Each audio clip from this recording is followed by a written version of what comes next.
Hi hello, ഞാൻ നിങ്ങളുടെ സ്വന്തം മെജോ ജോസഫ്. എന്നെ കേട്ടുകൊണ്ടിരിക്കുന്ന, എന്നെ കണ്ടുകൊണ്ടിരിക്കുന്ന എല്ലാവർക്കും എൻ്റെ ഹൃദയം നിറഞ്ഞ ക്രിസ്തുമസ് പുതുവത്സര ആശംസകൾ ആദ്യമേ നേരുകയാണ്. നിങ്ങളിപ്പോൾ കേട്ട മ്യൂസിക് ഞാൻ ആദ്യമായിട്ട് ബാക്ക്ഗ്രൗണ്ട് സ്കോർ ചെയ്ത ട്രാഫിക്കിലത്തെ മ്യൂസിക്കാണ്. ട്രാഫിക്കിന് മുമ്പ് എൻ്റെ ആദ്യത്തെ എൻട്രി എന്ന് പറയുന്നത് നോട്ട്ബുക്കായിരുന്നു. അപ്പോൾ എൻ്റെ ഒരു മ്യൂസിക് ലൈഫ് തുടങ്ങുന്നതെന്ന് പറയുന്നത് വളരെ ചെറുപ്പത്തിൽ ഒരു 7ാം ക്ലാസ്സിൽ വെച്ചാണ് മ്യൂസിക് ലൈഫ് തുടങ്ങുന്നത്. വളരെ ബേസിക്കലി വളരെ റിസർവ്ഡ് ആയിട്ടുള്ള ഒരാളായിരുന്നു. അപ്പോൾ അതിൻ്റെ ഒരു പപ്പയും മമ്മിയും അത്യാവശ്യം പാടും ഹാർമോണിയൊക്കെ വായിക്കുന്ന ആൾക്കാരായിരുന്നു. അപ്പോൾ ഞങ്ങൾക്ക് ടാലൻ്റ് ഉണ്ടെന്ന് അറിഞ്ഞപ്പോൾ പപ്പ എന്നെയും അനുജത്തിനെയും പഠിപ്പിച്ചു മ്യൂസിക്. അപ്പോൾ ഇതിൻ്റെയൊക്കെ ഒരു ബേസ് ഞങ്ങൾക്കൊരു നല്ലൊരു പ്ലാറ്റ്ഫോം കിട്ടിയത് പള്ളിയിലത്തെ കൊയറായിരുന്നു. അപ്പോൾ ഒരു 7ാം ക്ലാസ് തുടങ്ങിയ ഒരു 10-12 വർഷത്തോളം കൊറ്റനല്ലൂർ, അതായത് ഇരിഞ്ഞാലക്കുടിക്കടുത്തൊരു കൊറ്റനല്ലൂർ എന്ന് പറഞ്ഞൊരു ചെറിയൊരു ഗ്രാമമാണ്. അവിടെ ഒരു ഫാത്തിമ മാത പള്ളിയാണ്, അതാണ് നമ്മുടെ ഇടവക. അപ്പോൾ അവിടെ ഒരു 12 വർഷത്തോളം ഞാൻ കീബോർഡിസ്റ്റായിരുന്നു 7ാം ക്ലാസ് തുടങ്ങി. അപ്പം എൻ്റെ മ്യൂസിക് ലൈഫിൻ്റെ ഫസ്റ്റ് ബേസിക് എന്ന് പറയുന്നത് അവിടെ തന്നെയാണ്. പിന്നെ അത് കഴിഞ്ഞിട്ട് പിന്നെ MBA ചെയ്തപ്പോൾ കൂടെ തന്നെ മുത്തു ഭാഗവത് എന്ന് പറഞ്ഞിട്ട് പൊള്ളാച്ചിയിലൊരു സാറുണ്ട്, ആളുടെ കീഴിലാണ് കർണാട്ടിക് ഞാൻ പഠിച്ചു തുടങ്ങിയത്. ഒരു 3-4 വർഷം അവിടെ പഠിച്ചു. ആൾക്കിപ്പോൾ 99 വയസ്സായി. ഞാനിപ്പോഴും ഇടയ്ക്ക് ആളുടെ അടുത്ത് പോകും. അപ്പോൾ ഇത് ഇത്രയും പറയാൻ കാരണം എന്ന് വെച്ച് കഴിഞ്ഞാൽ ഒരു മ്യൂസിക് എൻ്റെ കരിയറായിട്ട് എടുക്കണമെന്ന്, അതാണ് എൻ്റെ എല്ലാവർക്കും ഈ ലോകത്തിലുള്ള എല്ലാവർക്കും ഒരു ദൈവവിളി എന്ന് പറഞ്ഞൊരു സംഭവമുണ്ട്. അപ്പോൾ അത് ഞാൻ തിരിച്ചറിഞ്ഞത് ഈ 7th സ്റ്റാൻഡേർഡിൽ വെച്ചാണ്. അതിനെന്നെ ഒരുപാട് സഹായിച്ചേക്കുന്നത് ഈ പറഞ്ഞ കൊറ്റനല്ലൂർ ഫാത്തിമ മാത പള്ളിയിലെ ചർച്ച് കൊയറും കാര്യങ്ങളൊക്കെയാണ്. എന്നെ ഒരു അച്ഛനാണ് ആദ്യം പഠിപ്പിച്ചത്. ഒരു ഫാദർ ഷാജി ചിറയത്ത് എന്ന് പറഞ്ഞിട്ടൊരു അച്ഛനാണ്. പുള്ളിക്കാരൻ ആളാണ് എന്നെ ബേസിക് കോഡ്സും കാര്യങ്ങളൊക്കെ പഠിപ്പിച്ചതും അങ്ങനെ കുർബാനയ്ക്ക് വായിക്കാൻ തുടങ്ങിയതും കാര്യങ്ങളൊക്കെ. ഇപ്പം ജീസസ് യൂത്ത് അല്ലെങ്കിൽ CLC അതുപോലത്തെ കുറേ സംഘടനകളിലൊക്കെ ഒരുപാട് ആക്റ്റീവായിരുന്നു. അപ്പോൾ അന്നത്തെ ഒരു ഫ്രണ്ട്ഷിപ്പും കാര്യങ്ങളൊക്കെ, കുറേ കൂട്ടുകാരുണ്ടായിരുന്നു ഞങ്ങളുടെ ഇടവകയിൽ. അപ്പോൾ അതൊക്കെ ഒരുപാട് ഹെൽപ്പ് ചെയ്തിട്ടുണ്ട്. ഞാനിപ്പോഴും വിശ്വസിക്കുന്ന ഒരു സംഭവം എന്ന് വെച്ച് കഴിഞ്ഞാൽ ഒരു ബേസിക് ഡിസിപ്ലിൻ എന്ന് പറഞ്ഞൊരു സംഭവം എനിക്ക് ലൈഫിൽ കിട്ടിയത് അങ്ങനെ പള്ളിയും കാര്യങ്ങളൊക്കെ ആയിട്ട് കുറേ ബന്ധപ്പെട്ട് നടന്നുകൊണ്ടാണ്. ജീസസ് യൂത്തും ഇതുപോലെ എന്നെ ഒരുപാട് വളർത്തിയ പ്ലാറ്റ്ഫോമുകളിലൊന്നാണ്. കുറേ പരിപാടികളിൽ ജീസസ് യൂത്തിൻ്റെ മ്യൂസിക് പ്രോഗ്രാംസിനൊക്കെ കീബോർഡിസ്റ്റായിട്ട് പോകാറുണ്ടായിരുന്നു. ഇപ്പോൾ കീബോർഡിസ്റ്റായിട്ട് പോകാൻ പറ്റിയില്ലെങ്കിലും ഇടയ്ക്കൊക്കെ പാനൽ ഷെയറിങ്ങിനും കാര്യങ്ങളൊക്കെ പോകാറുണ്ട്.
വീട്ടിൽ പപ്പ, മമ്മി, ഭാര്യ, 3 മക്കൾ അവരാണ് ഉള്ളത്. പപ്പയുടെ പേര് ജോസഫ്, മമ്മിയുടെ പേര് റോസ്മേരി, ഭാര്യ മെറിൻ, 3 മക്കൾ. ആദ്യത്തെ ആൾക്ക് ഇപ്പം 6.5 വയസ്സായി. അവൻ്റെ പേര് ആബ്ഡിയേൽ. രണ്ടാമത്തെ ആളുടെ പേര് ഓറിയൽ. മൂന്നാമത്തെ ആൾ പെൺകുട്ടിയാണ്, അബിഗേൽ എന്നാണ് ആൾക്ക് പേരിട്ട്. ആൾക്ക് 2 മാസമായിട്ടുള്ളൂ. രണ്ടാമത്തെ മോന് 1.5 വയസ്സ്. അപ്പോൾ അങ്ങനെ ദൈവകൃപ കൊണ്ട് എല്ലാം സന്തോഷമായിട്ട് പോകുന്നു എല്ലാ കാര്യങ്ങളും. പിന്നെ ഏറ്റവും ഞാൻ ബേസിക്കലി ഒരു റിസർവ്ഡ് ആയിട്ടുള്ള ഒരാളാണ്, ആയിരുന്നു, ഇപ്പോഴും അങ്ങനെയൊക്കെ തന്നെയാണ്. ഏറ്റവും ആദ്യം ഞാനൊരു സ്റ്റേജ് അപ്പിയറൻസ് നടത്തുന്നത് ശരിക്കും പറഞ്ഞാൽ അമ്മയുടെ നിർബന്ധപ്രകാരം. കാരണം 7ാം ക്ലാസ്സിൽ വെച്ച് ഫൈൻ ആർട്സ് ഡേ നടക്കുമ്പോൾ ഇന്ന് നീ പാട്ട് പാടാതെ തിരിച്ച് സ്കൂളിൽ നിന്ന് വീട്ടിലേക്ക് വരണ്ട എന്ന് മമ്മിയുടെ നിർബന്ധം കാരണമാണ് ഞാൻ ശരിക്കും ആദ്യമായിട്ടൊരു സ്റ്റേജ് അപ്പിന്. അതുവരെയൊക്കെ ഇടയ്ക്കൊക്കെ പാടും എന്നല്ലാതെ പുറത്ത് പോയി പാടാനായിട്ടുള്ള ഒരു പേടിയും കാര്യങ്ങളൊക്കെ ഉണ്ടായിരുന്നു. ആ ഒരു ഇൻഹിബിഷനൊക്കെ മാറാനായിട്ട് സഹായിച്ചത് അമ്മയുടെ ഒരു ഇടപെടലാണ്. പിന്നെ ചെറുപ്പം തുടങ്ങി തന്നെ പപ്പയായാലും മമ്മിയായാലും, പപ്പയും കൊയറിലൊക്കെ ഉണ്ടായിരുന്നു, കുറേ കാലം കൊയറിലുണ്ടായിരുന്നു. പക്ഷേ ബാങ്കിങ് പ്രൊഫഷനിലായിട്ട് വന്നപ്പോൾ പിന്നെ ആൾക്ക് ഇതിലൊന്നും പോകാൻ പറ്റാതെ, മമ്മിയാണെങ്കിലും കൊയറിലുണ്ടായിരുന്നു. അപ്പോൾ അവർക്ക് ഒരു നിർബന്ധം ഉണ്ടായിരുന്നു, മക്കൾ പള്ളിയായിട്ട് ഒരുപാട് ബന്ധപ്പെട്ട് നടക്കണം എന്നുള്ളത്. അത് ഒരുപാട് ഗുണം ചെയ്തിട്ടുണ്ട് ഞങ്ങളുടെ ലൈഫിൽ. എല്ലാവരും ലൈഫിൽ ഒരുപാട് ഗുണം ചെയ്തിട്ടുണ്ടായിരുന്നു. കാരണം അത്ര അറ്റാച്ച്ഡ് ആയതുകൊണ്ടാണ്. ഇത് പ്രത്യേകിച്ച് മ്യൂസിക് എന്നുള്ളൊരു സംഭവം ഒരുപാട് ഒരു ഡിവിനിറ്റി വേണ്ടതായിട്ടുള്ളൊരു സാധനമാണ്. അത് ദൈവത്തോട് എത്രമാത്രം അടുത്ത് നിൽക്കുന്നോ അത്രമാത്രം നല്ലതാണ്, നല്ല ക്രിയേഷൻസ് വരും. എപ്പോഴും ഏത് കമ്പോസിഷൻ ചെയ്യണേക്കാളും മുമ്പും ഞാൻ പ്രാർത്ഥിക്കാറുണ്ട്. കഴിയുമെങ്കിൽ ഒരു കൊന്തയൊക്കെ എത്തിക്കാറുണ്ട്. അപ്പോൾ അത് ഒരുപാട് സഹായിച്ചിട്ടുണ്ട്. ഏറ്റവും ഒരു മെഡിറ്റേഷൻ മൂഡ് എപ്പോഴും മ്യൂസിക്കിന് അത്യാവശ്യമാണ്. അപ്പോൾ ഇങ്ങനെ ഒരു ശീലങ്ങളൊക്കെ വരാൻ കാരണം ആ ചെറുപ്പം മുതലേ ഈ പള്ളിയും കൊയറും ജീസസ് യൂത്തും CLC ഒക്കെ ആയിട്ട് നടന്നുകൊണ്ടാണ്. അപ്പോൾ ഇപ്പം എൻ്റെ മക്കളും വളർന്നു തുടങ്ങി. അപ്പോൾ അവരെയും ഞാൻ എന്തായാലും ആ ഒരു വഴിയിൽ തന്നെ നടത്തുള്ളൂ എന്ന് ഞങ്ങൾക്ക് ഉറപ്പുണ്ടത്. ഞാനും വൈഫും തീരുമാനിച്ചേക്കുന്ന ഒരു കാര്യമാണ്.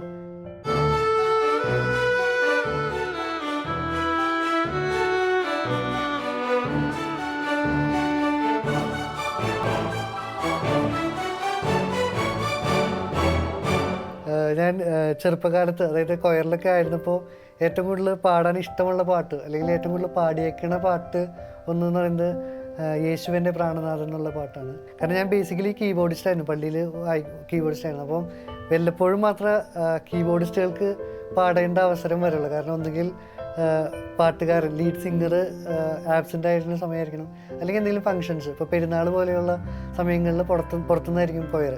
അപ്പോൾ എല്ലാവർക്കും, ഞങ്ങളെപ്പോലുള്ള എല്ലാവർക്കും പാടാനായിട്ടുള്ള അവസരം കിട്ടും. ആ സമയങ്ങളിൽ ഞാൻ കൂടുതൽ പാടാൻ പ്രിഫർ ചെയ്യുന്നത്. വളരെ സിമ്പിളാണ്, എന്നാൽ ഏറ്റവും സൂത്തിങ് ആണ്. ഭയങ്കര സന്തോഷം തരുന്നൊരു പാട്ടാണ് ഈ പാട്ട്. എനിക്ക് എപ്പോഴും എപ്പോഴും കേൾക്കാൻ ഇഷ്ടപ്പെടുന്ന ഒരു പാട്ടും കൂടിയാണ് യേശുവിൻ്റെ പ്രാണനാഥൻ എന്നുള്ള പാട്ട്.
വിണ്ണിലേക്ക് തീർത്ഥയാത്ര യേശുവെൻ്റെ മാർഗദീപം നീ എൻ്റെ മാനസം പോകുകില്ലേ നീ എൻ്റെ പ്രാർത്ഥന കേൾക്കുകില്ലേ നീ എൻ്റെ മാനസം പോകുകില്ലേ നീ എൻ്റെ പ്രാർത്ഥന കേൾക്കുകില്ലേ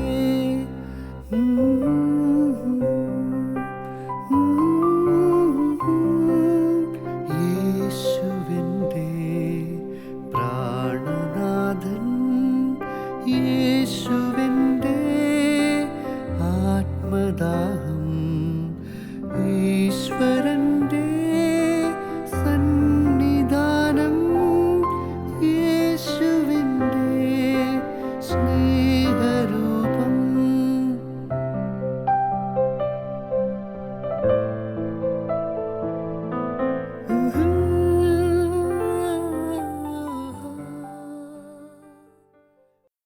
ഡിഗ്രി കഴിഞ്ഞപ്പോൾ തന്നെ മ്യൂസിക് ഡയറക്ഷനിലോട്ട് ഇറങ്ങാനുള്ള പ്ലാനിലൊക്കെയായിരുന്നു.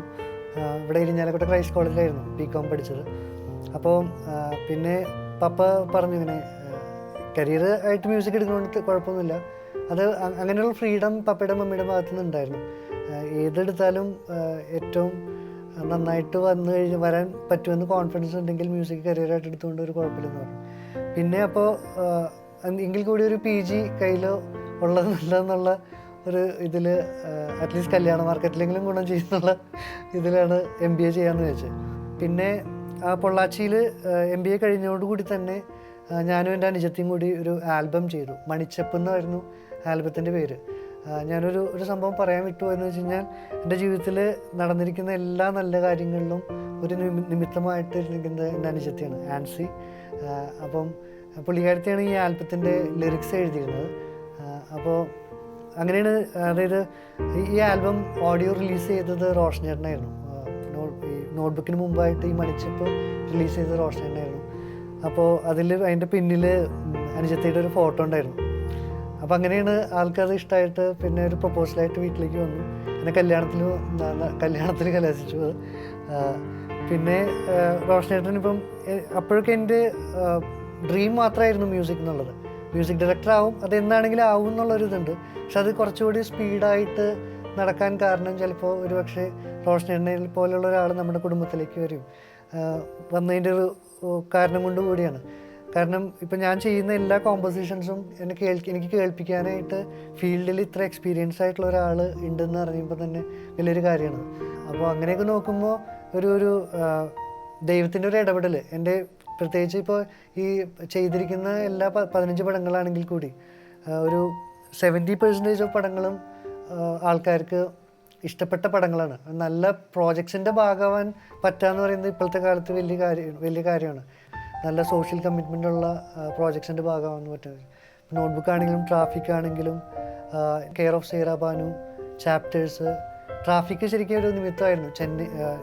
ട്രാഫിക്കിൻ്റെ തമിഴാണെങ്കിലും ഹിന്ദിയിലേക്കും പോകാനായിട്ടുള്ള ഒരു നിമിത്തമായിരുന്നു. അവിടേക്ക് ഒരു എൻട്രി കിട്ടാൻ കാരണം ട്രാഫിക് എന്നുള്ള പടമാണ്. അപ്പോൾ അങ്ങനെയുള്ള കുറേ നല്ല പടങ്ങളുടെ ഭാഗമാകാൻ പറ്റി ദൈവാനുഗ്രഹമുണ്ട്. ക്രിസ്മസിനെ കുറിച്ച് പറയുകയാണെങ്കിൽ ഞങ്ങൾ പ്രത്യേകിച്ച് കൊയറിലായിരിക്കുന്ന സമയത്ത് പുതിയ 4 പാട്ടുകൾ പാടാനായിട്ടുള്ള അവസരമാണ്. അതായത് കുർബാന പാട്ടുകൾ എന്നുള്ളതിലപ്പുറം ഒരു പുതിയ ഇൻട്രോ സോങ് പഠിച്ച് പാടാൻ പറ്റും. പിന്നെ കുർബാന സ്വീകരണത്തിന് പറഞ്ഞിട്ടുണ്ടാവും. പിന്നെ ഒരു കുർബാനയുടെ എൻഡിലൊരു പാട്ടും കാര്യങ്ങളൊക്കെ ആയിട്ട് പോകാറ് പതിവ്. അങ്ങനെ നോക്കുമ്പം ക്രിസ്മസിനെ കുറിച്ച് പറയുമ്പം എനിക്ക് ഏറ്റവും കൂടുതൽ ഓർമ്മയിൽ വരുന്ന ഒരു പാട്ടെന്ന് പറയുന്നത് ചിത്രേച്ചി പാടിയ പൈതലാം യേശു എന്നുള്ള പാട്ടാണ്. എന്നെ ഏറ്റവും കൂടുതൽ സ്ട്രൈക്ക് ചെയ്തിരിക്കുന്നൊരു പാട്ടാണ്. ഒരുപാട് പാടാൻ ആഗ്രഹിച്ചിട്ടുള്ള, ഒരുപാട് പാടിയേക്കണ പാട്ടുമാണ്. മീൻസ് ഈ എവിടെ ചാൻസ് കിട്ടിയാലും ഞാൻ പാടാൻ ശ്രമിക്കുന്ന ഒരു പാട്ടാണ് പൈതലാം യേശു.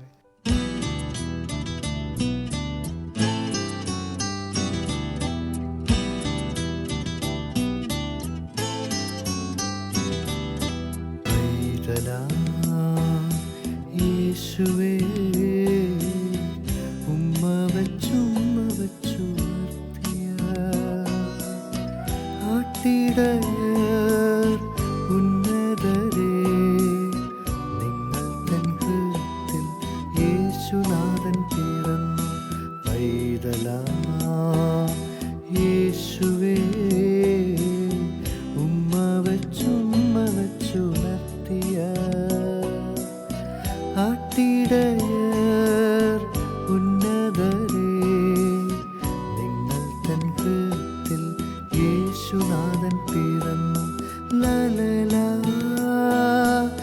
la la la la la la la la aha aha aha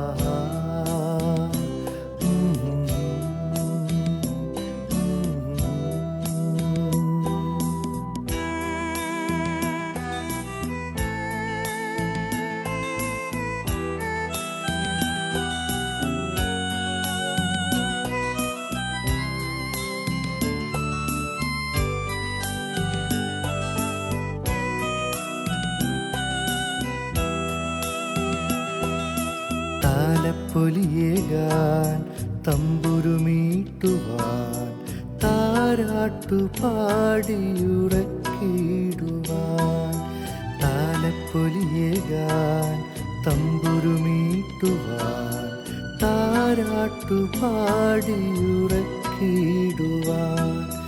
താരാഗണങ്ങളാൽ ആഗതരാകുന്നു വാനാരൂപികൾ ഗായകർ ശ്രേഷ്ഠർ വാനാരൂപികൾ ഗായകർ ശ്രേഷ്ഠർ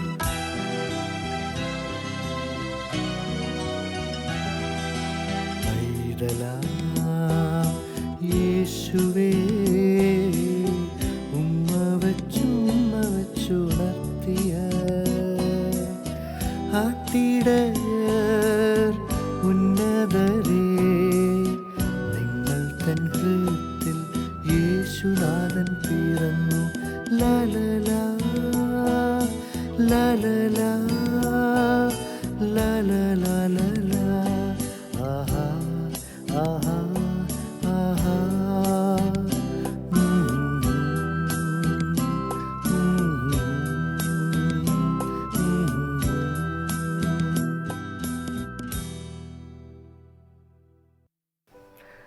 ഇതുവരെയുള്ള എൻ്റെ ജീവിതത്തിൽ ഞാൻ എന്തെങ്കിലുമൊക്കെ ആയി തീർന്നിട്ടുണ്ടെങ്കിൽ അതിൻ്റെ പൂർണ്ണമായ റീസൺ എന്ന് പറയുന്നത് ദൈവാനുഗ്രഹം മാത്രമാണ്.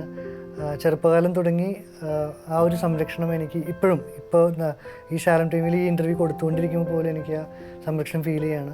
ഇപ്പോഴും ഞാൻ പറയുന്ന പോലെ കീബോർഡിന് മുമ്പിൽ അവിടെ ഞാൻ ഇപ്പോഴും വിശ്വസിക്കുന്ന സംഭവം എന്താ വെച്ചാൽ ദൈവത്തിൽ നിന്നൊരു ഗ്രീൻ സിഗ്നൽ കിട്ടാതെ നമുക്കൊരു കൈവിരൽ പോലും അനക്കാൻ പറ്റില്ല. അപ്പം പ്യുവർലി മ്യൂസിക് എന്ന് പറഞ്ഞ ഡിവൈനായിട്ടുള്ളൊരു സംഭവമാണ്. ഇപ്പം അടുത്ത ജനറേഷനിൽ മ്യൂസിക്കിലേക്ക് വരാൻ ആഗ്രഹിക്കുന്ന ചെറുപ്പക്കാർ, ഇപ്പം എൻ്റെയൊക്കെ നെക്സ്റ്റ് ജനറേഷനിൽ വരുന്ന ആൾക്കാർക്കാണെങ്കിൽ ഞാൻ സ്ട്രിക്ട്ലി അല്ലെങ്കിൽ ഞാൻ ഒരു ചേട്ടൻ എന്നുള്ള രീതിയിൽ പറയാൻ ആഗ്രഹിക്കുന്ന ഒരു സംഭവം എന്ന് വെച്ച് കഴിഞ്ഞാൽ മ്യൂസിക് വളരെ ഡിവൈനായിട്ടുള്ള സംഭവമാണ്. ആ ഒരു ദൈവത്തിൻ്റെ ഒരു പ്രസൻസ് കിട്ടിയില്ലെങ്കിൽ നമുക്കത് എപ്പോൾ വേണമെങ്കിലും കൈവിട്ട് പോകാവുന്നൊരു സംഭവമാണ്. ഈ സംരക്ഷണവും ഈ ദൈവാനുഗ്രഹവും എല്ലാവർക്കും, എന്നെ കേട്ടുകൊണ്ടിരിക്കുന്ന എല്ലാവർക്കും ഉണ്ടാവട്ടെ എന്ന് ഞാൻ ആത്മാർത്ഥമായിട്ട് പ്രാർത്ഥിക്കുന്നു. അതുപോലെ തന്നെ എല്ലാവർക്കും ക്രിസ്മസിൻ്റെയും പുതുവത്സരത്തിൻ്റെയും ആശംസകൾ ഒന്നുകൂടി നേർന്നുകൊള്ളുന്നു.